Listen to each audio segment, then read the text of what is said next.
সর্বপ্রথম স্যার আমি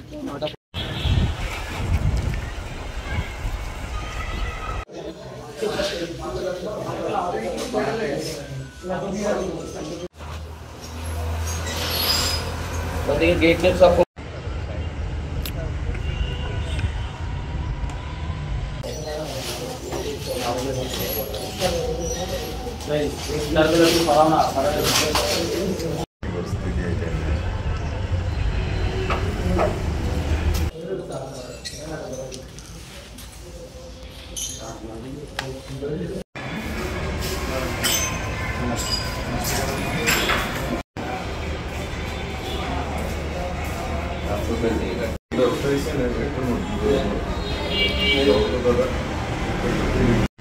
police deteni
আপনারা সকলেই জানেন যে গতকালকে একটা খুবই অনাকাঙ্ক্ষিত ঘটনা ঘটেছে এখানে একটা ফুটবল ম্যাচকে কেন্দ্র করে।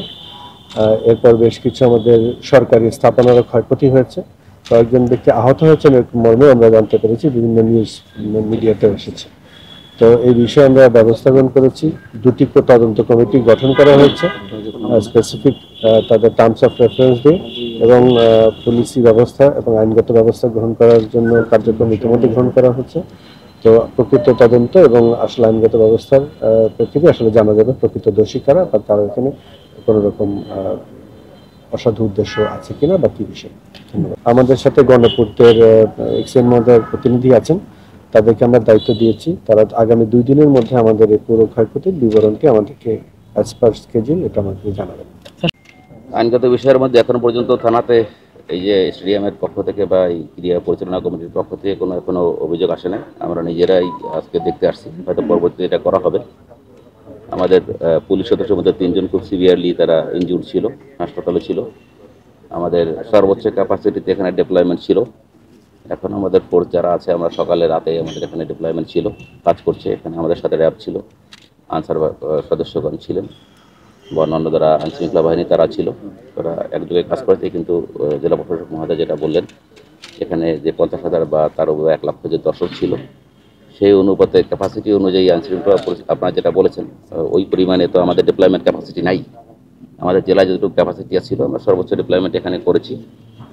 1 লক্ষ লোককে ম্যানেজ করার জন্য বা তারা যদি উত্তেজিত হয়ে যায় সেটা তাৎক্ষণিকভাবে ম্যানেজ করার মতো আসলে আমাদের তো ক্যাপাসিটি তখন ছিল না। তারপরও অত্যন্ত ঠান্ডা মাথায় যাতে ক্যাজুয়ালিটি বড় ধরনের কিছু না হয়, এটার জন্য আমার নির্দেশনা ছিল, সেভাবেই তারা কাজ করেছে। জন্য সর্বশেষে বলতে হবে আলহামদুলিল্লাহ যে কোনো প্রাণঘাতীর কোনো সংবাদ আমরা পাইনি।